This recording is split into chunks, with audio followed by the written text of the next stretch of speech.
কত শত পথ ফাঁড়ি দিয়ে আপনার প্রতি ভালোবাসায় ছুটে এসেছি ইয়া রাসূলুল্লাহ।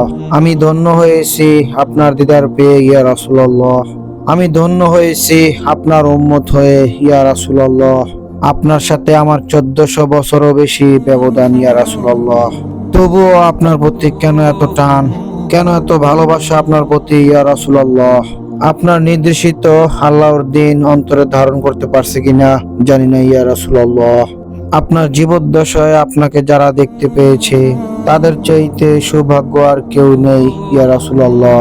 আমি আপনার উম্মত হতে পেরেছি, এর জন্য আমি আল্লাহ তাআলার দরবারে লাখো কোটি শুকরিয়া। আলহামদুলিল্লাহ। হে আল্লাহ, জীবন অনেক পাপ করেছি, সেই পাপের শাস্তি কি ভয়ঙ্কর হবে জানি না আল্লাহ। আল্লাহ তুমি তো মেহেরবান, শুনেছি তুমি গফফার, তুমি রহিম, তুমি রহমান। শুনেছি আল্লাহ তুমি নাকি 100 থেকে 99 ভাগ মায়া তোমার কাছে রেখে দিছ, আর 1 ভাগ মায়া এই পৃথিবীকে ভাগ করে দিছ। হে রব্বুল আলামিন, তুমি তো বলেছ পাহাড় সমান গুনাহ নিয়ে যদি তোমার দরবারে হাজির হয়ে তাহলে তুমি আমাদেরকে মাফ করে দিবে। হে আল্লাহ, তোমার কাছে আবারও লাখো কোটি শুকরিয়া জানাচ্ছি আমাদের মুহাম্মদ সাল্লাল্লাহু আলাইহি সাল্লামের নবীর উম্মত বানানোর জন্য।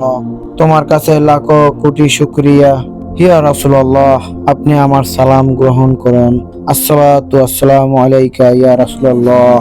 আসসালাতু আসসালামু আলাইকা ইয়া হাবিবাল্লাহ। আমার যারা ফ্রেন্ড ফলোয়ার আছে সবাই আমাদের নবী সাল্লাল্লাহু আলাইহি সাল্লামকে সালাম জানাবেন।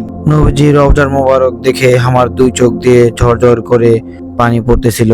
আসলে নিজেকে ধরে রাখতে পারলাম না আর।